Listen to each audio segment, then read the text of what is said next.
ವೀಕ್ಷಕರೇ, ಐತಿಹಾಸಿಕ ಪ್ರಸಿದ್ಧವಾದಂತಹ ಪುಣ್ಯಕ್ಷೇತ್ರ ಗದುಗಿನ ಶ್ರೀ ವೀರನಾರಾಯಣನ ಸನ್ನಿಧಿಯಲ್ಲಿ ಇದ್ದೇವೆ. ವೀರನಾರಾಯಣನ ಸನ್ನಿಧಿ ಪುಣ್ಯಕ್ಷೇತ್ರವೂ ಹೌದು, ಪುರಾತನ ಕ್ಷೇತ್ರವೂ ಹೌದು. ಸುಪ್ರಸಿದ್ಧವಾದ ಶ್ರೀ ವೀರನಾರಾಯಣ ದೇವಸ್ಥಾನದಲ್ಲಿ ಕುಮಾರವ್ಯಾಸನು ಕೂಡ ಮಹಾಭಾರತವನ್ನ ರಚನೆ ಮಾಡಿ ಕನ್ನಡ ಸಾರಸ್ವತ ಲೋಕಕ್ಕೆ ಅದ್ವಿತೀಯ ಕೊಡುಗೆಯನ್ನು ನೀಡಿದಂತಹ ಜಾಗವಿದು. ಇದು ತುಂಬಾ ಐತಿಹಾಸಿಕವಾದಂತಹ ಪುರಾತನ ದೇವಸ್ಥಾನ ಅಂತ ಹೇಳ್ತಾರೆ. ಈ ದೇವಸ್ಥಾನದ ವಿಶೇಷತೆ ಏನು, ಎಷ್ಟು ಪುರಾತನವಾದದ್ದು, ಏನಿದರ ಇತಿಹಾಸ, ಎಲ್ಲ ಸಮಗ್ರ ಮಾಹಿತಿಯನ್ನ ನೀಡ್ಲಿಕ್ಕೆ ನಮ್ಮ ಸಂದರ್ಶನದಲ್ಲಿ ಪಂಡಿತರಾದಂತಹ ಶ್ರೀ ಶ್ರೀಧರಾಚಾರ್ಯ ಶಿರಹಟ್ಟಿ ಅವರು ನಮ್ಮ ಜೊತೆಗಿದ್ದಾರೆ. ಅವ್ರನ್ನ ಕಾರ್ಯಕ್ರಮಕ್ಕೆ ಸ್ವಾಗತಿಸೋಣ. ಆಚಾರ್ಯರೇ ನಮಸ್ತೆ, ಕಾರ್ಯಕ್ರಮಕ್ಕೆ ಸ್ವಾಗತ. ನಮಸ್ಕಾರ. ನಮಸ್ಕಾರ ಆಚಾರ್ಯರೇ, ಈ ದೇವಸ್ಥಾನ ಪುರಾತನವಾದದ್ದು ಅಂತ ಕೇಳ್ಪಟ್ರಿ. ಎಷ್ಟು ಪುರಾತನವಾದದ್ದು ಈ ದೇವಸ್ಥಾನ? ಈ ದೇವಸ್ಥಾನ ಶ್ರೀ ವೀರನಾರಾಯಣನ ಸನ್ನಿಧಿ. ನಾರಾಯಣ ದೇವರು ಎಷ್ಟು ಪುರಾತನರೋ ಅಷ್ಟು ಪುರಾತನವಾದ ದೇವಸ್ಥಾನನೇ ಇದು, ಒಂದೃಷ್ಟಿಯಲ್ಲಿ ಹೇಳಬೇಕು ಅಂತ ಹೇಳಿದ್ರೆ. ಈ ನಾರಾಯಣ ದೇವರು ಧರ್ಮ ಮತ್ತು ಮೂರ್ತಿ ಅನ್ನುವಂತಹ ಋಷಿಗಳಲ್ಲಿ ಅವತಾರವನ್ನು ಮಾಡಿ, ನರನಾರಾಯಣ ರೂಪದಿಂದ ಅವತಾರವನ್ನು ಮಾಡಿ ಬದರಿಕಾಶ್ರಮದಲ್ಲಿ ತಪಸ್ಸನ್ನು ಮಾಡ್ತಾ ಇದ್ದಂತಹವರು. ಅಂತಹ ಈ ಲೋಕಹಿತಕ್ಕೋಸ್ಕರವಾಗಿ ತಪಸ್ಸನ್ನು ಹೇಗೆ ಮಾಡಬೇಕು ಅನ್ನೋದನ್ನು ಜಗತ್ತಿಗೆ ತೋರಿಸಿಕೊಡುವುದಕ್ಕೋಸ್ಕರವಾಗಿ ತಾವು ತಪೋನಿರತರಾಗಿ ಇದ್ದಿರ್ತಕ್ಕಂಥ ನಾರಾಯಣನ ಅವತಾರರು. ಅಂತಹ ನಾರಾಯಣನ ಅವತಾರರನ್ನ ಕೃತಋಷಿ ತಾವು ಯಜ್ಞವನ್ನು ಮಾಡಬೇಕು ಈ ಸ್ಥಳದಲ್ಲಿ ಅನ್ನುವ ಒಂದು ಉದ್ದೇಶದಿಂದ ಯಜ್ಞವನ್ನ ಮಾಡಲಿಕ್ಕೆ ಪ್ರಾರಂಭ ಮಾಡಿದಾಗ, ಯಜ್ಞಕ್ಕೆ ವಿಘ್ನಗಳು ಬಂದಾಗ ಆ ವಿಘ್ನವನ್ನು ನಿವಾರಣೆ ಮಾಡುವುದಕ್ಕೋಸ್ಕರವಾಗಿ ಆ ನಾರಾಯಣ ದೇವರನ್ನ ಬದರಿಕಾಶ್ರಮದಿಂದ ಇಲ್ಲಿಗೆ ಕರೆದುಕೊಂಡು ಬಂದಿರತಕ್ಕಂಥವ್ರು. ಆ ದೃಷ್ಟಿಯಿಂದ ಇದು ಬಹಳ ಪುರಾತನರಾಗಿರ್ತಕ್ಕಂಥವ್ರು. ನಾರಾಯಣ ದೇವರು ಕೃತಯುಗದಲ್ಲಿಯೇನೆ ಇಲ್ಲಿಗೆ ಬಂದಿದ್ದಾರೆ. ಅಷ್ಟು ಪುರಾತನವಾದಂತಹ ನಾರಾಯಣ ದೇವರ ಸನ್ನಿಧಾನ. ಇದಕ್ಕೋಸ್ಕರವಾದಂತಹ ಒಂದು ವಿಶೇಷವಾದ ಇತಿಹಾಸನೇ ಇದೆ ಇದರಲ್ಲಿ. ಅದನ್ನು ಹೇಳಬೇಕು ಅಂತ ಹೇಳಿದ್ರೆ, ಕೃತಋಷಿಗಳು ಯಜ್ಞವನ್ನು ಮಾಡಬೇಕು ಅಂತ ಈ ಒಂದು ಪ್ರದೇಶದಲ್ಲಿ ಯಜ್ಞವನ್ನು ಮಾಡ್ಲಿಕ್ಕೆ ಪ್ರಾರಂಭ ಮಾಡಿದ್ರು. ಆ ಯಜ್ಞಕ್ಕೆ ಅನೇಕ ರಾಕ್ಷಸರು ಉಪಟಳವನ್ನ ಕೊಡ್ತಾ ಇದ್ರು. ಯಜ್ಞವನ್ನ ಸಾಂಗವಾಗಿ ನೆರವೇರಿಸಲಿಕ್ಕೆ ಅವರಿಗೆ ಆಗಲಿಲ್ಲ. ಈ ದೃಷ್ಟಿಯಲ್ಲಿ ವಿಚಾರವನ್ನು ಮಾಡಿದಾಗ ಅವರು ಯಾರನ್ನ ಶರಣ ಹೊಂದಬೇಕು, ಯಾರಿಗೆ ಸಹಾಯವನ್ನು ತೆಗೆದುಕೊಳ್ಳಬೇಕು ಅಂದಾಗ ಈ ಕ್ಷೇತ್ರದಲ್ಲಿ ಈ ನಾರಾಯಣ ದೇವರಕ್ಕಿಂತಲೂ ಮೊದಲೇ ಪ್ರತಿಷ್ಠಿತರಾಗಿ ಇದ್ದಿರ್ತಕ್ಕಂಥವರು ತ್ರಿಕೂಟೇಶ್ವರ ಅಂತ ಪ್ರಸಿದ್ಧರಾಗಿರ್ತಕ್ಕಂಥ ರುದ್ರದೇವರು. ಆ ರುದ್ರದೇವರು ಈ ಕೃತಋಷಿಗಳಿಗೆ ಹಿರಿಯರು, ಅಂತರದಲ್ಲಿ ಅಣ್ಣಂದಿರಾಗಬೇಕು. ಅವರು ಬ್ರಹ್ಮದೇವರ ಭ್ರೂಮಧ್ಯದಿಂದ ಬಂದಿರತಕ್ಕಂಥವರು ರುದ್ರದೇವರು, ಬ್ರಹ್ಮದೇವರ ಕೈಯಿಂದ ಹುಟ್ಟಿರ್ತಕ್ಕಂಥವರು ಕೃತಋಷಿಗಳು. ಆ ದೃಷ್ಟಿಯಿಂದ ಅವರ ಸಹಾಯವನ್ನು ಕೇಳಿಕ್ ಹೋದಾಗ, ಈ ರಾಕ್ಷಸರನ್ನ ನೀವು ನಾಶ ಮಾಡಿ ನಮ್ಮ ಯಜ್ಞವನ್ನು ಸಾಂಗ ಮಾಡಬೇಕು ಅಂತಂದಾಗ, ರುದ್ರದೇವರು ಇವರನ್ನ ಸಂಹಾರ ಮಾಡುವುದು ನನ್ನ ವಶದಲ್ಲಿ ಇಲ್ಲ, ನನ್ನ ಶಕ್ತಿ ಒಳಗೆ ಬರೋದಿಲ್ಲ ಇವರು. ಆದ್ದರಿಂದ ನೀನು ನಾರಾಯಣ ದೇವರನ್ನು ಹೋಗಿ ಕುರಿತು ತಪಸ್ಸನ್ನು ಮಾಡು ಬದರಿಕಾಶ್ರಮಕ್ಕೆ. ಆ ನಾರಾಯಣ ದೇವರು ಈ ರಾಕ್ಷಸರನ್ನ ಸಂಹಾರ ಮಾಡಲಿಕ್ಕೆ ಶಕ್ತರು ಅನ್ನುವಂತಹ ಮಾತನ್ನ ಕೇಳಿಕೊಂಡು ಆ ಕೃತಋಷಿಗಳು ಯಜ್ಞವನ್ನ ಸಾಂಗ ಮಾಡುವುದಕ್ಕೋಸ್ಕರವಾಗಿ ಬದರಿಕಾಶ್ರಮಕ್ಕೆ ಹೋಗಿ ಅಲ್ಲಿ ತಪಸ್ಸನ್ನ ಮಾಡಿ, ಆ ತಪಸ್ಸಿನಿಂದ ಆ ನಾರಾಯಣ ದೇವರನ್ನ ಒಲಿಸಿಕೊಂಡು ಆ ನಾರಾಯಣ ದೇವರನ್ನ ಇಲ್ಲಿಗೆ ಕರೆಸಿಕೊಂಡು ತಮ್ಮ ಯಜ್ಞವನ್ನು ಸಾಂಗ ಮಾಡಿರ್ತಕ್ಕಂಥ ಒಂದು ಪುಣ್ಯ ಭೂಮಿ. ಆ ದೃಷ್ಟಿಯಿಂದ ಇದಕ್ಕೆ ಕೃತುಪುರ ಅಂತ ಹೆಸರು. ಕ್ರತು ಶಬ್ದಕ್ಕೆ ಕೃತಋಷಿಗಳಿಂದ ಇಲ್ಲಿ ಯಜ್ಞ ಆಯ್ತು ಅನ್ನೋದಕ್ಕೆ ಕೃತುಪುರ ಅಂತನೂ ಆಯ್ತು. ಕ್ರತು ಶಬ್ದಕ್ಕೆ ಯಜ್ಞ ಅಂತನೂ ಅರ್ಥ. ಇದು ಯಜ್ಞ ಭೂಮಿ ಆಗಿರೋದ್ರಿಂದ ಕೃತುಪುರ ಅನ್ನುವಂತ ಹೆಸರು ಈ ಪ್ರದೇಶಕ್ಕೆ ಬಂದ. ಮತ್ತೆ ಇಲ್ಲಿ ವೀರ ನಾರಾಯಣ ರೂಪದಲ್ಲಿ ನಾರಾಯಣ ದೇವರಿದ್ದಾರಲ್ಲ, ಅದಕ್ಕೆ ಏನ್ ಕಾರಣ? ಇದಕ್ಕೆ ಒಂದು ಇತಿಹಾಸವಿದೆ. ನಾಗಾರ್ಜುನ ಎನ್ನುವಂತಹ ರಾಕ್ಷಸ ಈ ನಮ್ಮ ಗದಗಿನ ಸುತ್ತಮುತ್ತಲಿನ ಪ್ರದೇಶಗಳಿವೆ. ಕಪೋತಗಿರಿ ಅಂತ ಇದೆ, ಕಪತಗುಡ್ಡ ಅಂತ ಈಗ ನಾವು ಕರಿತೀವಿ, ಅದಕ್ಕೆ ಕಪೋತಗಿರಿ. ಕಪೋತ ರೋಮ ಅನ್ನುವಂತಹ ರಾಕ್ಷಸ ಅಲ್ಲಿದ್ದ. ಅವನ ಸಹಚರರಾಗಿರ್ತಕ್ಕಂಥವರು ಈ ನಾಗಾರ್ಜುನ, ಬೆಲ್ಲಧಡ ಈ ಮೊದಲಾಗಿರ್ತಕ್ಕಂಥ ರಾಕ್ಷಸ. ಆ ಬೆಲ್ಲಧಡ ರಾಕ್ಷಸದಿಂದ ಬೆಳದಡಿ ಅನ್ನುವಂಥ ಗ್ರಾಮ ಆಗಿದೆ. ಬೆಳದಡಿ. ಅದರಂತೆ ಹಿಂಗೆ ಈ ಲಕ್ಕುಂಡಿ ಅಂತದೆ, ಇಲ್ಲಿ ಲೋಹಖಂಡಪುರ ಅನ್ನುವಂಥದ್ದು ಅದಕ್ಕೆ ಹೆಸರು. ಅಲ್ಲಿ ಶಿಬಿ ಚಕ್ರವರ್ತಿ ತಾನು ಲೋಕವನ್ನು ಸಂಚಾರ ಮಾಡ್ತಾ ಆ ಲೋಹಖಂಡಪುರಕ್ಕೆ ಮೊದಲು ಬಂದದ್ದು. ಬಂದು ಅಲ್ಲಿ ಇರ್ತಕ್ಕಂತಹ ಎಲ್ಲ ಒಂದು 100 ದೇವಸ್ಥಾನಗಳನ್ನು ನಿರ್ಮಾಣ ಮಾಡಿ ಅಲ್ಲಿ ವಿಶ್ವನಾಥನನ್ನ ಅಲ್ಲಿ ಸ್ಥಾಪನೆ ಮಾಡಿರ್ತಕ್ಕಂಥದ್ದು, ನೆಲೆಗೊಳಿಸಿರ್ತಕ್ಕಂಥದ್ದು ಆ ಶಿಬಿ ಚಕ್ರವರ್ತಿಯ ಒಂದು ಇತಿಹಾಸ. ಆ ಶಿಬಿ ಚಕ್ರವರ್ತಿ ಅಲ್ಲಿಯೇ ನೆಲೆಸಿದಾಗ ಅವನಿಗೆ ರುದ್ರದೇವರು ಕನಸಿನಲ್ಲಿ ಬಂದು ನನ್ನ ಒಂದು ಸ್ಥಾನ ಇದೆ, ಅಲ್ಲಿ ನನಗೆ ಪೂಜೆ ಸಲ್ಲುತ್ತಾ ಇಲ್ಲ, ಹಾಗೆ ನನ್ನ ದೇವಸ್ಥಾನವನ್ನು ನೀನು ನಿರ್ಮಾಣ ಮಾಡು ಅಂತ ಶಿಬಿ ಚಕ್ರವರ್ತಿಗೆ ರುದ್ರದೇವರು ಆಜ್ಞೆಯನ್ನ ಮಾಡಿದಾಗ ಆವಾಗ ಶಿಬಿ ಚಕ್ರವರ್ತಿ ಪ್ರಶ್ನೆ ಏನ್ ಮಾಡ್ತಾನೆ, ನೀವ್ ಎಲ್ಲಿದ್ದೀರಿ ಅಂತ ಹೇಗೆ ಗೊತ್ತಾಗ್ಬೇಕು? ಎಲ್ಲ ಅರಣ್ಯ ಆಗಿ ಹೋಗಿತ್ತ. ಅವಾಗ ಅರಣ್ಯದಲ್ಲಿ ನೀವು ನಿಮ್ಮ ಸನ್ನಿಧಾನ ಎಲ್ಲಿದೆ ಅಂತ ನಮಗೆ ಹೇಗೆ ಗೊತ್ತಾಗಬೇಕು ಅಂತ ಕೇಳಿದಾಗ ಯಾವ ಪ್ರದೇಶದಲ್ಲಿ ವಿರುದ್ಧ ಸ್ವಭಾವದ ಪ್ರಾಣಿಗಳು ಮೈತ್ರಿಯಿಂದ ಇರ್ತಾವೋ ಅಲ್ಲಿ ನಾನಿದ್ದೀನಿ ಅಂತ ಒಂದು ಸೂಚನೆಯನ್ನು ಮಾಡಿದ್ರು. ಹುಲಿ, ಆಕಳುಗಳು, ಇಲಿ ಬೆಕ್ಕುಗಳು, ಹೀಗೆ ಸಿಂಹ, ಆನೆಗಳು ವಿರುದ್ಧ ಸ್ವಭಾವದ ಪ್ರಾಣಿಗಳು. ಆನೆಯನ್ನು ಕಂಡ್ರೆ ಸಿಂಹಕ್ಕೆ ಆಗೋದಿಲ್ಲ, ಅದು ಅದರ ಮೇಲೆ ಎರಗಿ ಅದನ್ನು ಕೊಲ್ತದೆ. ಆದ್ರೆ ಅವು ಮೈತ್ರಿಯಿಂದ ಇರತಕ್ಕಂಥ ಸ್ಥಳ ಎಲ್ಲಿದೆ ಅಲ್ಲಿ ನಾನು ಇದ್ದೀನಿ ಅಂತ ಹೇಳಿದಾಗ ತನ್ನ ಒಂದು ಸೈನಿಕರಿಂದ ದೂತರಿಂದ ಆತನು ಇದನ್ನ ಹುಡುಕಿಸ್ಲಿಕ್ಕೆ ಪ್ರಾರಂಭ ಮಾಡಿದಾಗ ಈಗೇನು ತ್ರಿಕೂಟೇಶ್ವರ ದೇವಸ್ಥಾನ ಅಂತ ಇದೆ, ಇಲ್ಲಿ ದೊಡ್ಡ ಅರಣ್ಯ ಇತ್ತು. ಈ ಸ್ಥಾನದಲ್ಲಿ ಏನಿದೆ ಅಂದ್ರೆ ಅಲ್ಲಿ ಆ ವಿರುದ್ಧ ಸ್ವಭಾವದ ಪ್ರಾಣಿಗಳು ಅತ್ಯಂತ ಮೈತ್ರಿಯಿಂದ ಅಲ್ಲಿ ಇರುವುದನ್ನು ನೋಡಿ ಇದೇ ಸ್ಥಳದಲ್ಲಿ ರುದ್ರದೇವರ ಸನ್ನಿಧಾನ ಇದೆ ಅಂತ ಅಲ್ಲಿ ಒಂದು ಅಗೆತವನ್ನು ಮಾಡಿದಾಗ ಅಲ್ಲಿ ರುದ್ರದೇವರ 3 ಲಿಂಗಗಳು ಪ್ರಾಪ್ತವಾದ. ಅದಕ್ಕೆ ತ್ರಿಕೂಟೇಶ ಅಂತ ಜ್ಞಾನ ಭಕ್ತಿ ವೈರಾಗ್ಯಗಳನ್ನ ಕೊಡ್ತಕ್ಕಂಥವ್ರು. ಜ್ಞಾನಂ ಮಹೇಶ್ವರಾದಿಚ್ಛೇತ್ ಅಂತ ಪುರಾಣದಲ್ಲಿ ವಾಕ್ಯ ಇದೆ. ಜ್ಞಾನ ಬೇಕು ಅಂದ್ರೆ ರುದ್ರದೇವರನ್ನ ನಾವು ಶರಣ ಹೊಂದಬೇಕು. ಆ 3 ರೂಪಗಳಿಂದ ಜ್ಞಾನ ಭಕ್ತಿ ವೈರಾಗ್ಯಗಳನ್ನು ಕೊಡುವುದಕ್ಕೋಸ್ಕರ ಇಲ್ಲಿ ರುದ್ರದೇವರು ಮೊದಲೇ ಪ್ರತಿಷ್ಠಿತರಾಗಿದ್ರು. ಆವಾಗ ಕೃತಋಷಿಗಳು ಕೂಡ ಇಲ್ಲಿಯೇ ಬಂದ್ರು, ಇಲ್ಲಿಯೇ ನೆಲೆಸಿದ್ರು, ಇಲ್ಲಿಯೇ ಅವರು ತಮ್ಮ ಆಶ್ರಮವನ್ನು ಮಾಡಿಕೊಂಡಿದ್ರು. ಅಂತಹ ಕೃತಋಷಿಗಳ ಮಕ್ಕಳೇ ವಾಲಖಿಲ್ಯರು ಅಂತ 60,000 ಸಂಖ್ಯೆಯಲ್ಲಿ ಇರ್ತಕ್ಕಂಥವ್ರು. ಅವರ ಶರೀರ ಎಷ್ಟು ಅಂದ್ರೆ ಒಂದು ಹೆಬ್ಬೆರಳಿನ ಗಾತ್ರದಲ್ಲಿ ಇದ್ದಾರೆ. ಅವರು ನಿತ್ಯದಲ್ಲಿಯೂ ತಲೆ ಕೆಳಗೆ ಮಾಡಿ ತಪಸ್ಸು ಮಾಡತಕ್ಕಂತಹ ತಪೋ ನಿರತರು. ಅವರು ಪ್ರತಿನಿತ್ಯ ಸೂರ್ಯನ ರಥ ಹೊರಡಲಿಕ್ಕೆ ಪ್ರಾರಂಭವಾದಾಗ ಆ ಸೂರ್ಯನನ್ನೇ ನುಂಗಬೇಕು ಅನ್ನುವಂತಹ ರಾಕ್ಷಸರು ಬರ್ತಾ ಇದ್ದಾರೆ. ಇವರು ತಮ್ಮ ತಪಸ್ಸಿನಿಂದ ಸೂರ್ಯನಿಗೆ ಅರ್ಘ್ಯವನ್ನ ಕೊಟ್ಟು ಆ ಅರ್ಘ್ಯದ ಪರಿಣಾಮದಿಂದ ಆ ರಾಕ್ಷಸರನ್ನ ಸಂಹಾರ ಮಾಡಿ ಸೂರ್ಯ ರಥ ಹೊರಡುವಂತೆ ಮಾಡತಕ್ಕಂಥವ್ರು ವಾಲಕಿಲ್ಯರು. ಆ ವಾಲಕಿಲ್ಯರು ನಮ್ಮೂರವರು, ಇಲ್ಲಿಯೇ ಅವರು ಇದ್ದಾರೆ ಈಗೂ ಕೂಡ ತಪಸ್ಸನ್ನು ಮಾಡ್ತಾ. ಈ ಸಂದರ್ಭದಲ್ಲಿ ಇಲ್ಲಿ ಯಜ್ಞವನ್ನು ಮಾಡಬೇಕಾದಾಗ ನಾಗಾರ್ಜುನನನ್ನ ಸಂಹಾರ ಮಾಡಬೇಕು ಅನ್ನುವಂತಹ ಒಂದು ಪ್ರಶ್ನೆ ಬಂದಾಗ ಆ ನಾಗಾರ್ಜುನನ ಸಂಹಾರ ಮಾಡುವುದು ಬೇರೆಯವರ ವಶದಲ್ಲಿ ಇಲ್ಲ, ನಾರಾಯಣ ದೇವರಲ್ಲಿ ವಶದಲ್ಲಿ ಇದೆ.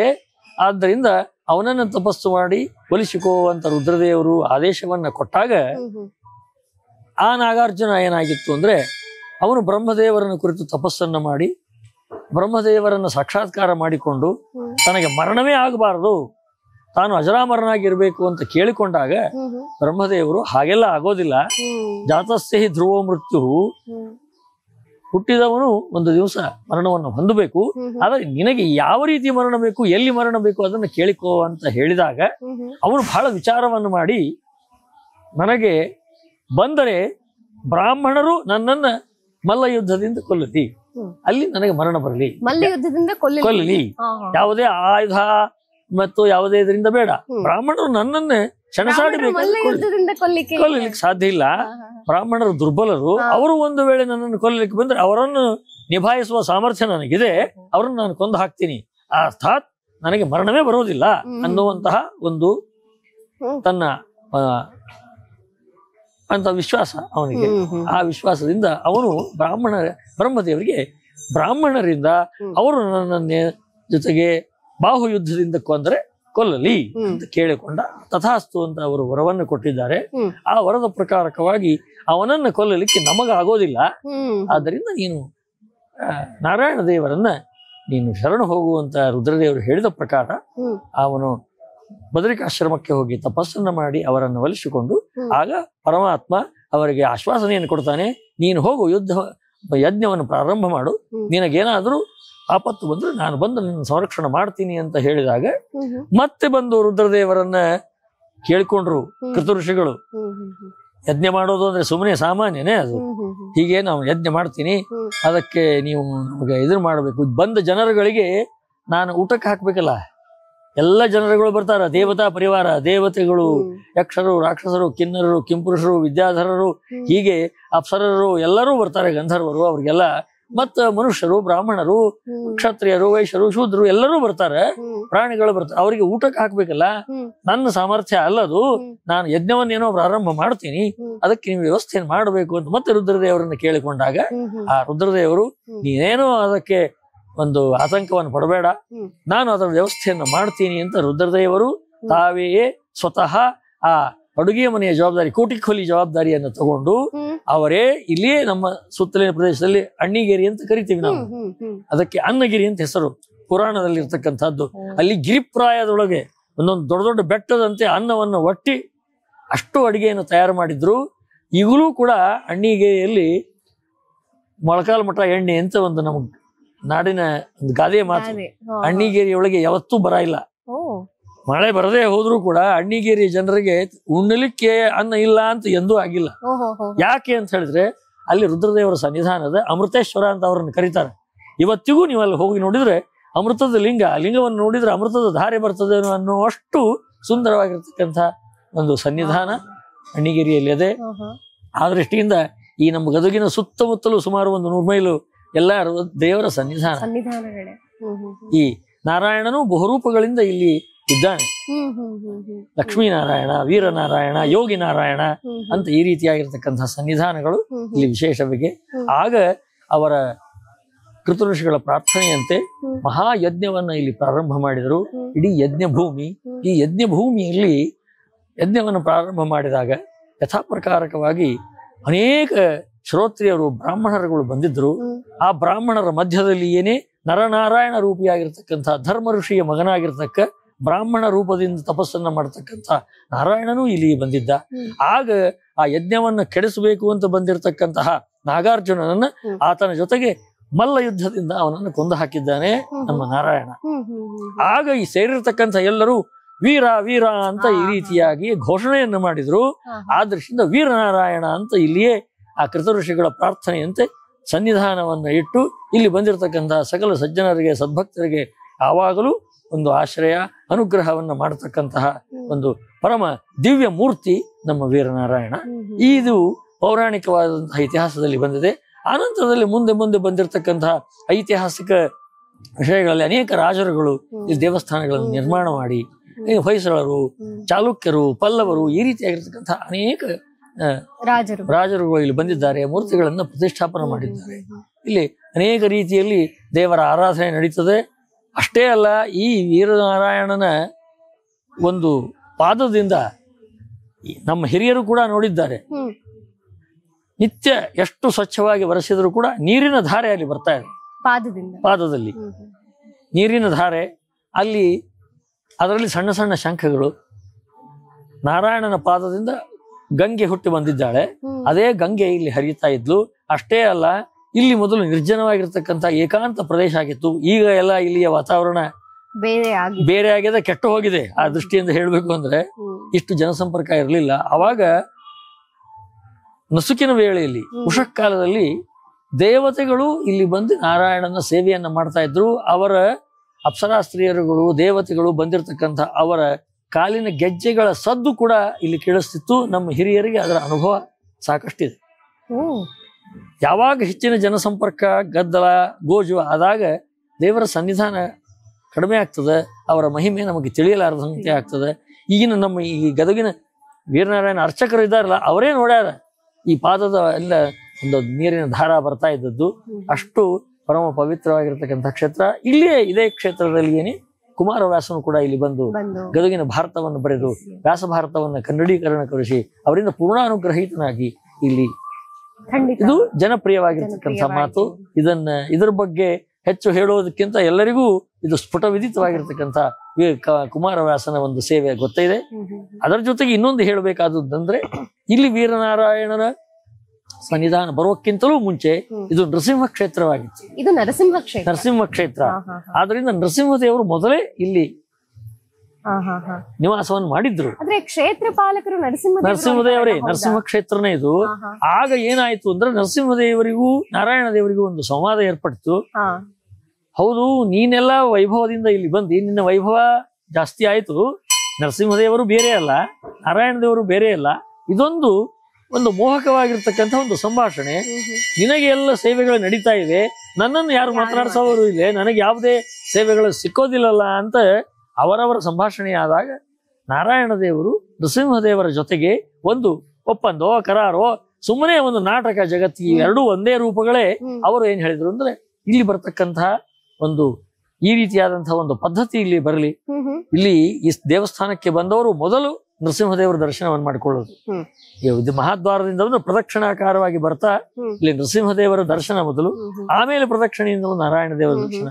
ಮೊದಲು ನರಸಿಂಹದೇವರಿಗೆ ಪೂಜೆ, ಮೊದಲು ನರಸಿಂಹದೇವರಿಗೆ ಅಲಂಕಾರ, ಮೊದಲು ನರಸಿಂಹದೇವರಿಗೆ ನೈವೇದ್ಯ, ಎಲ್ಲ ಸೇವೆಗಳು ಮೊದಲು ನರಸಿಂಹದೇವರಿಗೆ ನಡೆದು ಆನಂತರದಲ್ಲಿ ನನಗೆ ಸೇವೆಗಳು ಸಲ್ಲುವಂತ ಆಗಲಿ ಎನ್ನುವಂತಹ ಒಂದು ಒಪ್ಪಂದ ಮಾಡಿಕೊಂಡಿದ್ದಾರೆ. ಇದೇ ರೀತಿಯಾಗಿರ್ತಕ್ಕ ವ್ಯವಸ್ಥೆಗಳು ಬೇರೆ ಬೇರೆ ಕ್ಷೇತ್ರಗಳ ಮಹಿಮೆಗಳಲ್ಲಿ ನಮಗೆ ಕಾಣಿಸ್ತಾ. ತಿರುಪತಿಯಲ್ಲಿ ವರಾಹ ಕ್ಷೇತ್ರವಾಗಿತ್ತು, ಈಗಲೂ ಕೂಡ ತಿರುಪತಿಯಲ್ಲಿ ವರಾಹ ದೇವರಿಗೆ ಮೊದಲು ಎಲ್ಲ ಸೇವೆಗಳು, ಅನಂತರ ವೆಂಕಟೇಶ ದೇವರಿಗೆ ಎಲ್ಲ ಸೇವೆಗಳು.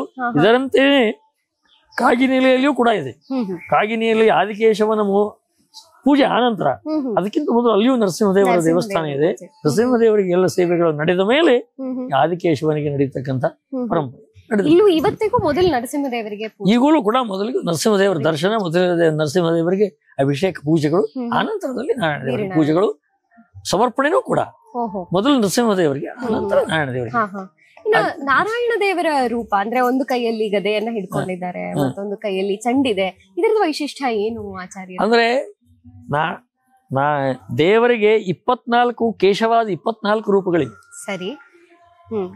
ಆ ದೃಷ್ಟಿಯಿಂದ ನಾವು ವಿಚಾರ ಮಾಡಿದಾಗ ಈ ಶಂಖ, ಚಕ್ರ, ಗದಾ, ಪದ್ಮಗಳು ಅವುಗಳು ಬೇರೆ ಬೇರೆ ಈಗ ಪ್ರದಕ್ಷಿಣಾಕಾರವಾಗಿ ತಮ್ಮ ತಮ್ಮ ಬೇರೆ ಬೇರೆ ಕೈಗಳಲ್ಲಿ ಬೇರೆ ಬೇರೆ ಆಯುಧಗಳನ್ನು ಹಿಡಿದಾಗ ನಾರಾಯಣ ದೇವರ ರೂಪಗಳು ಬೇರೆ ಬೇರೆ ಹೆಸರಿನಿಂದ ಕರೆಸಿಕೊಳ್ಳಲ್ಪಡುತ್ತೆ. ಸರಿ. ಆ ರೀತಿಯಾಗಿ 4 ಆಯುಧಗಳಿವೆ.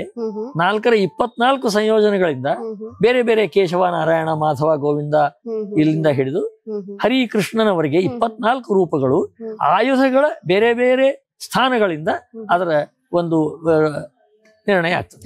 ಈಗ ಬಲಗಡೆ ಕೈಯಲ್ಲಿ ಚಕ್ರವನ್ನು ಹಿಡಿದಿದ್ದು, ಮೇಲ್ಗಡೆ ಕೈಯಲ್ಲಿ, ಎಡಗಡೆಯಲ್ಲಿ ಶಂಖವನ್ನು ಹಿಡಿದಿದ್ದಾನೆ, ಎಡಗಡೆಯಲ್ಲಿ ಗದೆ ಇದೆ, ಬಲಗಡೆಯಲ್ಲಿ ಪದ್ಮ ಇದೆ.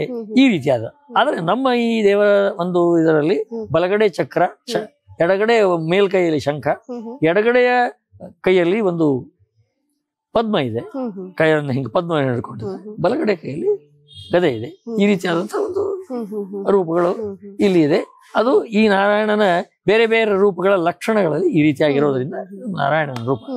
ಇದ್ರ ಹಿಂದೆ ಒಂದು ನಾರಾಯಣ ದೇವರು ಚಂಡ ಆಡ್ತಾ ಇಲ್ಲಿ ಬಂದ, ಅದಕ್ಕೇನೋ ಚಂಡ ಹಿಡ್ಕೊಂಡಿದ್ದಾರೆ, ನಿಜಾನ? ಅದು ಚಂಡ ಹಿಡ್ಕೊಂಡಿಲ್ಲ, ಅದು ಕಮಲ. ಅದು ಎಡಗೈಯಲ್ಲಿ ಹಿಡಿದುಕೊಂಡಿದ್ದು ಕಮಲ. ನೀವು ಸೂಕ್ಷ್ಮವಾಗಿ ನೋಡಿದಾಗ ಗೊತ್ತಾಗ್ತದೆ ಅದು ಕಮಲ. ಅದು ಶಂಖ, ಚಕ್ರ, ಗದಾ, ಪದ್ಮ ಅಂತೀವಿ ನಾವು. ಪದ್ಮ ಅಥವಾ ಕಮಲ, ಎಡಗೈಯಲ್ಲಿ ಹಿಡಿದುಕೊಂಡಿದ್ದು ಕಮಲ. ಅದು ಕಮಲ, ಚಂಡ ಅಲ್ಲ.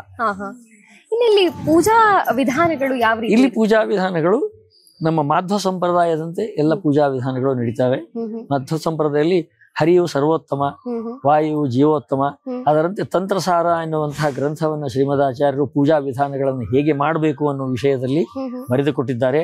ಆ ತಂತ್ರಸಾರ ವಿಧಾನದಿಂದ ಇಲ್ಲಿ ಪೂಜೆ ನೆರವೇರ್ತಾ ಇದೆ.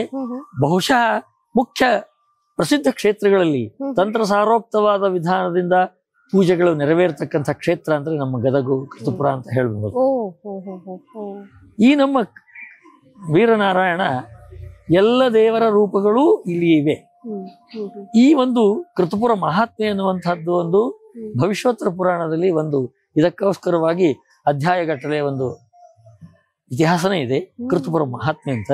ಆ ಕೃತಪುರ ಮಹಾತ್ಮೆಯಲ್ಲಿ ಚತುರ್ಮುಖ ಬ್ರಹ್ಮದೇವರು ವೀರನಾರಾಯಣನ ಸ್ತೋತ್ರ ಮಾಡಿರ್ತಕ್ಕಂತಹ ಸ್ತೋತ್ರ, ಅದರಂತೆ ಎಲ್ಲ ದೇವತೆಗಳು ನಾರಾಯಣನ ಸ್ತುತಿಸಿರುವಂತಹದ್ದು. ಇದೇ ನಾರಾಯಣ ದೇವರ ಒಂದು ಕ್ಷೇತ್ರದಲ್ಲಿ ಹಿಂದೆ ಕೋನೇರಿ ಎನ್ನುವಂತಹ ಒಬ್ಬ ಭಕ್ತ, ಅವನು ಪ್ರತಿ ವಾರವೂ ತಿರುಪತಿ ವೆಂಕಟೇಶ ದೇವರ ದರ್ಶನವನ್ನು ಮಾಡಿಕೊಂಡೇ ಊಟ ಮಾಡಬೇಕು ಅನ್ನುವಂಥದ್ದು ವೃತ ಅವನದು. ಪ್ರತಿ ವಾರ ಪ್ರತಿ ಶುಕ್ರವಾರ ತಿರುಪತಿ ವೆಂಕಟೇಶ ದೇವರ ದರ್ಶನವನ್ನು ಮಾಡಿಕೊಳ್ಬೇಕು. ಆದ್ರೆ ವಯಸ್ಸಾಯ್ತು, ಅವನಿಗೆ ತಿರುಪತಿಗೆ ಹೋಗ್ಲಿಕ್ಕೆ ಆಗ್ಲೇ ಇಲ್ಲ. ಅವನೇನ್ ಮಾಡಿದ ಅಂದ್ರೆ, ಆ ಕೋನೇರಿ ಬ್ರಾಹ್ಮಣ ಇಲ್ಲಿದ್ದವನು, ನನಗೆ ತಿರುಪತಿ ವೆಂಕಟೇಶ ದೇವರ ದರ್ಶನನೇ ಇಲ್ಲ ಅಂದ್ರೆ ನಾನು ಊಟನೇ ಮಾಡೋದಿಲ್ಲ ಅಂತ ಉಪವಾಸ ಕುಳಿತ. ಆಗ ಭಗವಂತ ಅನುಗ್ರಹದಿಂದ ಅವನಿಗೆ ಸ್ವಪ್ನದಲ್ಲಿ ಬಂದು, ನಾನು ಇಲ್ಲಿ ವೀರನಾರಾಯಣ, ನಾನೇ ವೆಂಕಟೇಶ್ವರ, ನನ್ನನ್ನು ನೀನು ಆರಾಧನೆ ಮಾಡು. ಇಲ್ಲಿ ಏನು ಹೊಂಡ ಇದೆ, ಕೋನೇರಿ ಅಂದ್ರೆ ಕೋನೇರಿ ಹೊಂಡ. ಕೋನೇರಿ ಅಂದ್ರೆ 4 ಕಡೆಗೆ ಮೆಟ್ಟಲುಗಳಿದ್ದು ಒಳಗೆ ಇಳಿಯಲಿಕ್ಕೆ ಬರತಕ್ಕಂತಹ ಒಂದು ಸರೋವರಕ್ಕೆ ಕೋನೇರಿ ಅಂತ ಕರೀತಾರೆ. ಆ ಬ್ರಾಹ್ಮಣನ ಹೆಸರು ಕೋನೇರಿ. ಆ ಕೋನೇರಿ ಬ್ರಾಹ್ಮಣ, ನೀನು ಅಲ್ಲಿ ಸ್ನಾನ ಮಾಡು, ಅದುವೇ ಏನಂದ್ರೆ ಸ್ವಾಮಿ ಪುಷ್ಕರಣಿ. ನನ್ನ ದರ್ಶನವನ್ನು ತೆಗೆದುಕೋ, ನೀನು ಉಪವಾಸ ಇರಬೇಡ ಅಂತ ಅನುಗ್ರಹವನ್ನು ಮಾಡಿದಾಗ ಆ ಕೋನೇರಿ ಇಲ್ಲಿಯೇ ಇದ್ದು ಅಲ್ಲಿ ಸ್ನಾನವನ್ನು ಮಾಡೋದು, ನಿತ್ಯದಲ್ಲಿ ದರ್ಶನವನ್ನು ತೆಗೆದುಕೊಳ್ಳೋದು. ಇಲ್ಲಿ ದರ್ಶನವನ್ನು ಅವನು ಮಾಡಿಕೊಂಡಾಗ ಸಾಕ್ಷಾತ್ ವೆಂಕಟೇಶ್ವರ ದೇವರೇ ಅವನಿಗೆ ಈ ಮೂರ್ತಿಯಲ್ಲಿ ಕಾಣಿಸ್ತಾ ಇದ್ರು. ಈಗಲೂ ಕೂಡ ನೀವು ನೋಡಿದಾಗ ನಮ್ಮ ನಾರಾಯಣ ದೇವರ ಒಂದು ಪ್ರತಿಮೆಯೇ ಅಲ್ಲಿ ಇರ್ತಕ್ಕಂತಹ ಒಂದು ದರ್ಶನದ ಸೊಬಗು ಏನು ಅಂದ್ರೆ, ಒಂದೊಂದು ಸಾರಿ ನೋಡಿದಾಗ ಒಂದೊಂದು ರೀತಿಯಲ್ಲಿ ಭಗವಂತನ ಮುಖಚರ್ಯೆ, ಆತನ ಭಾವನೆಗಳು ನಿಮಗೆ ನೋಡಿದಾಗ ಅನಿಸ್ತದೆ. ಇದರಲ್ಲಿ ವಿಶೇಷ ಭಕ್ತಿಯಿಂದ ನೋಡಿದಾಗ ಅಥವಾ ನೀವು ಪರೀಕ್ಷಾ ದೃಷ್ಟಿಯಿಂದಲೂ ನೋಡಿದಾಗೂ ಕೂಡ ಅಲ್ಲಿ ಈಗಲೂ ಕಾಣಿಸ್ತದೆ. ನೋಡ್ಬೇಕು, ಒಂದೊಂದು ಸಾರಿ ಮುಂಜಾನೆ ನೋಡಿದಾಗ ಒಂದು ರೀತಿಯ ಭಾವನೆ, ಮಧ್ಯಾಹ್ನ ಬೇರೆ, ಅಥವಾ ಒಮ್ಮೆ ನೋಡಿದಾಗ ಇನ್ನೊಂದ್ ಸರ್ತಿ ನೋಡಿದಾಗ ಅದರ ಮುಖದ ಚಾರ್ಯಗಳು, ಲಕ್ಷಣಗಳು ಬೇರೆ. ಅವನು ಪ್ರಸಾದ ಮುಖ, ಒಂದೊಂದ್ ಸರ್ತಿ ಬೇರೆ ರೀತಿಯಾದಂತಹ ಮುಖದ ಲಕ್ಷಣಗಳು ಅಲ್ಲಿ ಕಾಣಿಸುವಂತದನ್ನ ಎಲ್ಲರಿಗೂ ವಿದಿತವಾದದ್ದು. ಎಲ್ಲ ಭಕ್ತರಿಗೂ ಇದನ್ನ ಸಾಕಷ್ಟು ಸರ್ತೆ ಎಲ್ಲ ಜನರು ವ್ಯಕ್ತ ಮಾಡ್ತಾರೆ. ಕಣ್ಣು ಒಂದು ಆ ಭಕ್ತಿ ಬೇಕು ಎನ್ನುವಂಥದ್ದು ನಮ್ಮ ನಾರಾಯಣ ದೇವರ ಸೌಂದರ್ಯ. ಅದನ್ನು ಎಷ್ಟು ನಾವು ಹೊಗಳಿದರೂ ಕಡಿಮೆ. ಆದ್ದರಿಂದ ಭಗವಂತನ ರೂಪಗಳಲ್ಲಿ ಭೇದ ಇಲ್ಲ. ಎಲ್ಲ ರೂಪಗಳು ಭಗವಂತನು, ಕೃಷ್ಣ, ನಾರಾಯಣ, ರಾಮ ಎಲ್ಲರೂ ಒಬ್ಬನೇ ಭಗವಂತ. ಅವನು ಸರ್ವೋತ್ತಮನಾಗಿರ್ತಕ್ಕಂಥವನು. ಅವನಿಗೆ ಬೇರೆ ಯಾರು ಹುಟ್ಟಿಸಿದವರಲ್ಲ, ಸ್ವಯಂಭುವ, ತಾನೇ ಪ್ರಕಟನಾಗಿರ್ತಕ್ಕಂಥವನು. ಅಂತಹ ಪ್ರಕಟನಾಗಿರ್ತಕ್ಕಂತಹ ಸ್ವಾಮಿ ನಮ್ಮ ವೀರನಾರಾಯಣ. ಆತನ ನೆಲೆ ಇಲ್ಲಿ ಯಾವಾಗಲೂ ಶಾಶ್ವತವಾಗಿ ಇದೆ. ತಮ್ಮ ತಮ್ಮ ಭಕ್ತರುಗಳು ತಮ್ಮ ತಮ್ಮ ಸೇವೆಯನ್ನ ನಡೆಸುವ ರೀತಿಯಲ್ಲಿ ಇಲ್ಲಿ ರಾಜರ ಕಾಲಗಳಲ್ಲಿ ಕೆಲವು ಶಾಸನಗಳನ್ನು ಹಾಕಿ ತಮ್ಮ ತಮ್ಮ ಸೇವೆಯನ್ನು ಇಲ್ಲಿ ಸರಿಸಿ ಭವನಗಳನ್ನು ನಿರ್ಮಾಣ ಮಾಡಿ ಎಲ್ಲ ದೇವರ ಸೇವೆಯನ್ನು ಮಾಡಿದ್ದಾರೆ. ಅದೇ ರೀತಿಯಲ್ಲಿ ಎಷ್ಟೋ ಜನರು ಕೂಡ ಇಲ್ಲಿ ಬಂದು ಸೇವೆಯನ್ನ ಮಾಡಿ ತಮ್ಮ ಆಕಾಂಕ್ಷೆಗಳನ್ನ ಪೂರ್ಣ ಮಾಡಿಕೊಂಡಿರ್ತಕ್ಕಂಥ ಜ್ವಲಂತ ಸಾವಿರಾರು ಉದಾಹರಣೆಗಳಿವೆ. ಅದರಂತೆ ಇಲ್ಲಿಯೂ ಕೂಡ ಸಾಕಷ್ಟು ಭಕ್ತರು ಅವನನ್ನು ಸೇವೆಯನ್ನ ಮಾಡ್ತಾ ಇದ್ದಾರೆ. ಇಂತಹ ಒಂದು ಹೇಳಲಿಕ್ಕೆ ನನಗೂ ಕೂಡ ಒಂದು ಉತ್ಸಾಹ, ಸಂತೋಷ ಅಂತ ಅನಿಸ್ತದೆ. ನಾನು 2 ತಿಳಿದ ಮಾತುಗಳನ್ನು ಹೇಳಿದ್ದೇನೆ. ಅಲ್ಲ, ಇದನ್ನ ದರ್ಶನ ಬ್ರಹ್ಮ ಅಂತ ವೀರನಾರಾಯಣನ ಕರೀತಾರ? ಅದಕ್ಕೇನಾರು ಅದರಲ್ಲಿ ಐತಿಹಾಸಿಕ ಕೆಲವು ವಿಷಯದಲ್ಲಿ ಕೆಲವು ಹೇಳಿಕೆಗಳನ್ನು ಹೇಳ್ತಾರೆ. ಪುರಾಣಗಳಲ್ಲಿ ದರ್ಶನ ಬ್ರಹ್ಮ ಅಂದ್ರೆ ಎಲ್ಲರೂ ದರ್ಶನಕ್ಕೆ ಎಷ್ಟು ರೂಪಗಳಿವೆ, ಎಲ್ಲವೂ ದರ್ಶನಕ್ಕೆ ಯೋಗ್ಯವಾಗಿರ್ತಕ್ಕಂತಹ ರೂಪಗಳೇ. ನಾದ ಬ್ರಹ್ಮ, ಅನ್ನ ಬ್ರಹ್ಮ, ಹಂಗೆ ಒಂದು ರೀತಿಯಲ್ಲಿ ಅಲ್ಲಿ ಅನ್ನ ಸಂತರ್ಪಣೆ ಜಾಸ್ತಿ ಆಗ್ತದೆ ಅನ್ನೋದಕ್ಕೆ ಅಲ್ಲಿ ಅನ್ನ ಬ್ರಹ್ಮ. ಸಂಗೀತದ ಒಂದು ಹೆಚ್ಚಿನ ಒಂದು ಅಲ್ಲಿ ಸೇವೆ ನಡೀತಾ ಅನ್ನೋ ದೃಷ್ಟಿಯಿಂದ ನಾದ ಬ್ರಹ್ಮ ಅಂತ. ಒಂದು ಭಕ್ತರ ಒಂದು ಕೆಲವು ಭಾವನೆಗಳು ಆ ರೀತಿಯಾಗಿ ರಾಜರುಗಳು ಬೇರೆ ಬೇರೆ ನಾರಾಯಣನ ರೂಪಗಳನ್ನ ಸ್ಥಾಪನೆ ಮಾಡಿದಾಗ ಅವರವರು ಅಲ್ಲಲ್ಲಿ ಒಂದೊಂದು ವ್ಯವಸ್ಥೆಗಳನ್ನ ಮಾಡಿ ಕೊಟ್ಟಿರೋದ್ರಿಂದ ಆ ರೀತಿಯಾದ ಒಂದು ಹೆಸರು ಬಂದಿರಬಹುದು. ಆದ್ರೆ ಅನ್ನಬ್ರಹ್ಮ ಅಂದ್ರೆ ಅನ್ನಕ್ಕೆ ಕೊರತೆ ಇಲ್ಲ, ಇವರನ್ನ ನೀವು ಸೇವೆ ಮಾಡಿದ್ರೆ ಅನ್ನೋ ದೃಷ್ಟಿಯಲ್ಲಿ ಅನ್ನಬ್ರಹ್ಮ. ಇದರರ್ಥ ಅಲ್ಲಿ ಹೋದ್ರೆ ಅನ್ನ ಸಿಗೋದಿಲ್ಲ ಬೇರೆ ರೂಪದಲ್ಲಿ ಅಂತ ಅಲ್ಲ, ಅಥವಾ ಇಲ್ಲಿ ನಾದ ಇಲ್ಲ, ಇಲ್ಲಿ ಸಂಗೀತದ ಒಂದು ಇದು ಇಲ್ಲ ಅಂತ ಅಲ್ಲ. ಎಲ್ಲವೂ ಎಲ್ಲ ಲಕ್ಷಣಗಳು, ಎಲ್ಲ ಸಂಪತ್ತುಗಳು ಎಲ್ಲವೂ ಎಲ್ಲ ದೇವರಲ್ಲಿಯೂ ಅವೆ. ಕೆಲವು ಕಡೆ ಪ್ರಕಟವಾಗಿ ಕಾಣಿಸಿರಬಹುದು, ಕೆಲವು ಕಡೆ ಇರ್ಲಿಕ್ಕಿಲ್ಲ. ಆದ್ರೆ ಈ ಪೌರಾಣಿಕ ಇತಿಹಾಸದಲ್ಲಿ ಆ ರೀತಿಯಾದಂತಹ ಉಲ್ಲೇಖ ಕಾಣಿಸಿಲ್ಲ. ಇಲ್ಲಿ ಪರ್ಟಿಕ್ಯುಲರ್ ಆಗಿ ಇಂಥದ್ದೇ ಒಂದು ಸೇವೆ, ಇಂಥದ್ದೇ ಸ್ತೋತ್ರ ಅಥವಾ ಇದನ್ನೇ ಮಾಡ್ಬೇಕು ಅನ್ನೋ ನಿಯಮ ಹಂಗೇನು ಇಲ್ಲ. ಸ್ತೋತ್ರಗಳಿವೆ ಬೇಕಾದಷ್ಟು. ಎಲ್ಲವೂ ಜಗತ್ತಿನಲ್ಲಿ ಇರತಕ್ಕಂಥ ಪ್ರತಿಯೊಂದು ಶಬ್ದವೂ ಭಗವಂತನ ಸ್ತೋತ್ರವೇ. ಅದನ್ನು ಸ್ತೋತ್ರ ಮಾಡುವವರ ಒಂದು ಭಾವನೆ, ಅವರವರ ಯೋಗ್ಯತೆ, ಅವರ ತಪಸ್ಸಿನ ಪ್ರಕಾರ ನಡೀತದೆ. ಆದ್ರೆ ಎಲ್ಲ ಶಬ್ದಗಳು ಭಗವಂತನನ್ನೇ ಹೇಳಲಿಕ್ಕೆ ಹೊರಟಿರುವವು. ನಾವು ಮಾಡತಕ್ಕಂಥ ವ್ಯಾವಹಾರಿಕ ಶಬ್ದಗಳು ಕೂಡ ಎಲ್ಲ ಶಬ್ದಗಳು ಭಗವಂತನ ಸ್ತೋತ್ರ ಮಾಡಲಿಕ್ಕೆ ಮುಖ್ಯವಾಗಿ ಇರುವವು. ನಾವು ನಮ್ಮ ಅನುಕೂಲತೆಗಳಿಗೆ ತಕ್ಕಂತೆ ಆ ಶಬ್ದಗಳನ್ನು ನಮ್ಮ ವ್ಯವಹಾರಗಳಲ್ಲಿ ಬಳಸ್ತೇವೆ ಹೊರತು ಪರಮ ಮುಖ್ಯವಾದ ಒಂದು ಅದರ ಶಬ್ದಗಳ ಪ್ರತಿಯೊಂದು ಅಕ್ಷರಗಳ ಅರ್ಥ ಏನು ಅಂದ್ರೆ ಅದು ಭಗವಂತನನ್ನೇ ಸ್ತೋತ್ರ ಮಾಡಲಿಕ್ಕೆ ಇರುವುದು. ಇನ್ನು ವೀರನಾರಾಯಣ ಸ್ತೋತ್ರ ಹೇಳಿದವರಿಗೆ ಗಂಡು ಸಂತಾನ ನಿಶ್ಚಿತ ಅಂತಾರೆ, ಹೌದಾ ಆಚಾರ್ಯ? ಬಹಳಷ್ಟು ಜನರಿಗೆ ಆ ರೀತಿಯಾಗಿರ್ತಕ್ಕಂತಹ ಒಂದು ಅನುಭವ ಇದೆ.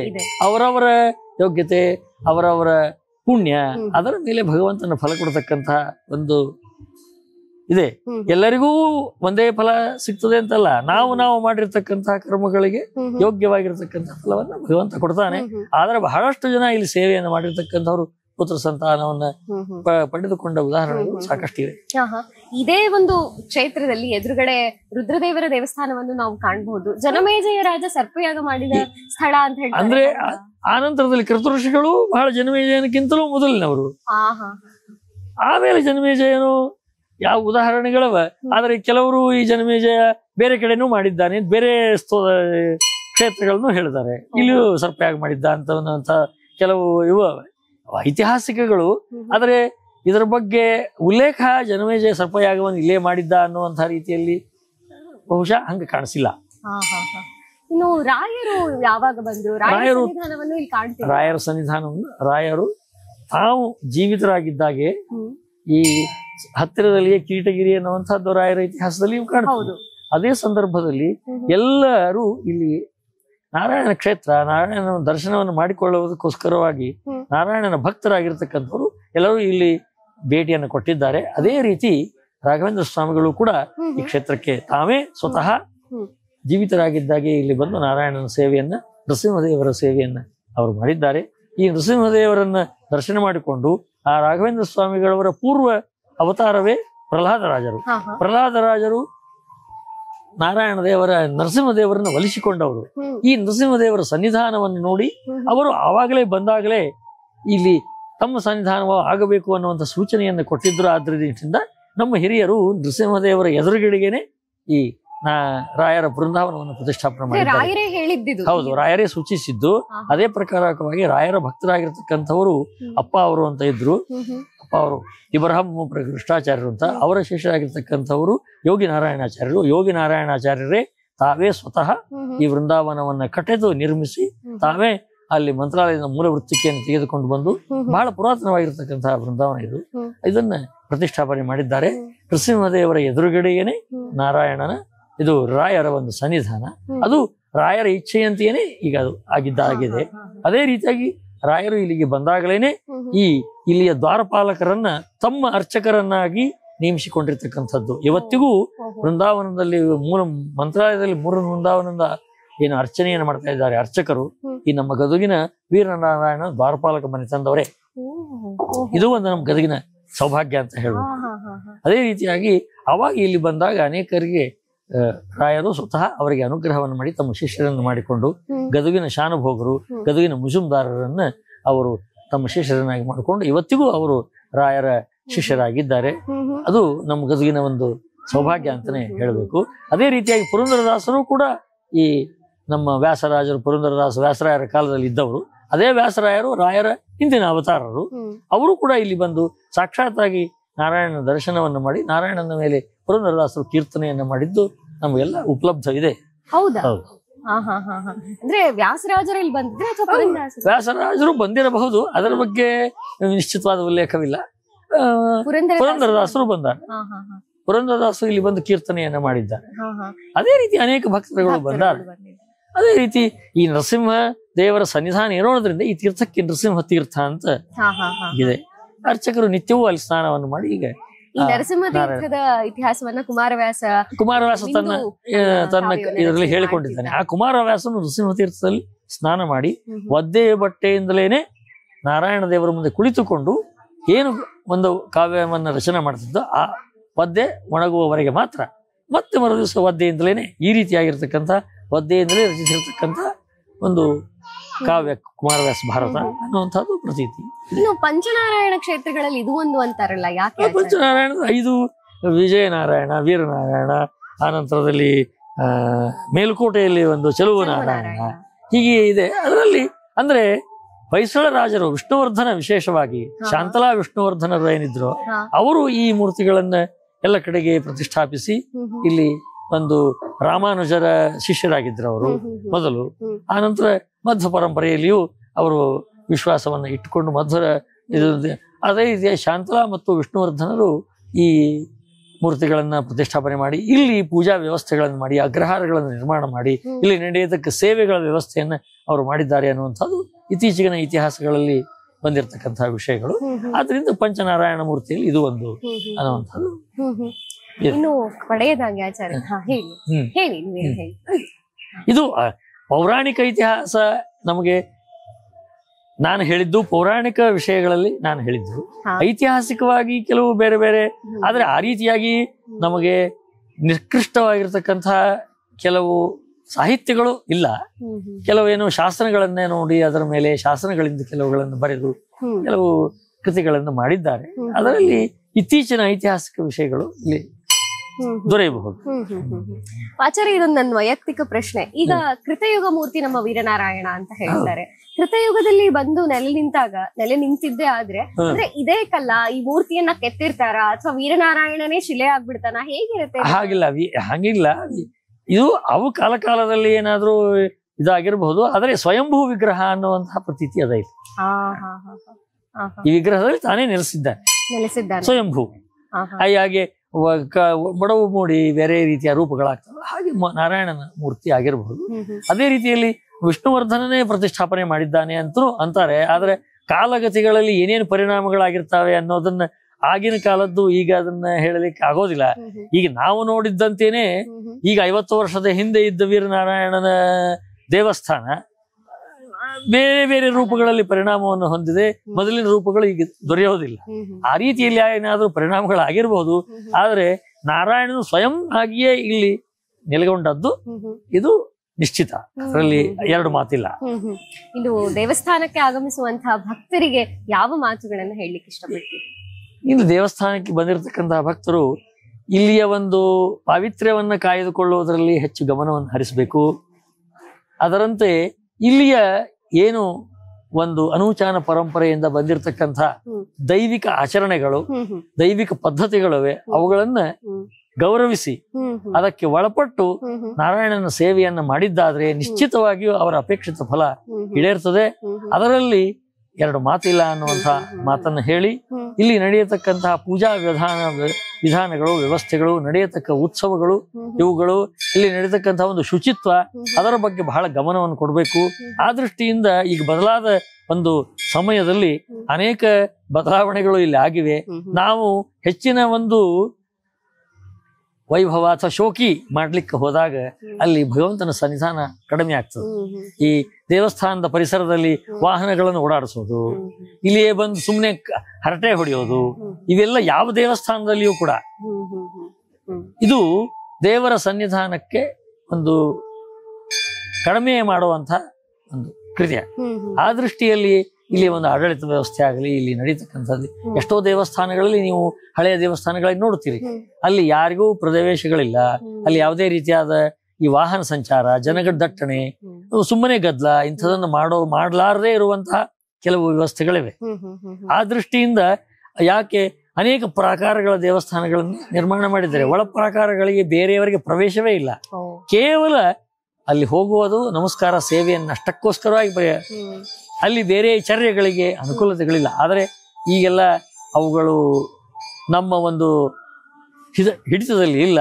ಆ ದೃಷ್ಟಿಯಿಂದ ಸ್ವಲ್ಪ ಇಲ್ಲಿಯ ಪಾವಿತ್ರ್ಯವನ್ನ ವೃದ್ಧಿಸಲಿಕ್ಕೋಸ್ಕರವಾಗಿ ಇಲ್ಲಿಯ ವ್ಯವಸ್ಥೆ, ಇಲ್ಲಿಯ ಒಂದು ಸರ್ಕಾರಿ ವ್ಯವಸ್ಥೆಗಳಿರಬಹುದು, ಆ ದೃಷ್ಟಿಯಿಂದ ಇಲ್ಲಿ ಅದಕ್ಕೊಂದು ಅನುಕೂಲ ಮಾಡಿಕೊಟ್ರೆ ಇನ್ನೂ ಹೆಚ್ಚು ದೇವರ ಸನ್ನಿಧಾನ ಬರ್ತದೆ. ಇಲ್ಲಿ ಎಷ್ಟೋ ನೀವು ಪುರಾತನ ದೇವಸ್ಥಾನಗಳಲ್ಲಿ ನೋಡಬಹುದು. ದಕ್ಷಿಣ ದೇವಸ್ಥಾನಗಳಲ್ಲಿ ಅಲ್ಲಿ ವಿದ್ಯುತ್ ದೀಪಗಳೇ ಇಲ್ಲ. ತಿರುಪತಿಯಲ್ಲಿ ಒಳಗೆ ವಿದ್ಯುತ್ ದೀಪಗಳಿಲ್ಲ. ಕೇವಲ ಏನು ನಾವು ಎಣ್ಣೆಯ ತುಪ್ಪದ ದೀಪಗಳನ್ನು ಹಚ್ಚಿರ್ತೀವಿ, ಅದರಲ್ಲಿ ದೇವರ ಒಂದು ದರ್ಶನವನ್ನು ಮಾಡಿಕೊಳ್ಬೇಕು. ಅಲ್ಲಿ ಅದರಿಂದ ಎಷ್ಟು ದೇವರ ಸನ್ನಿಧಾನ ಅಲ್ಲಿ ಇರ್ತದೆ.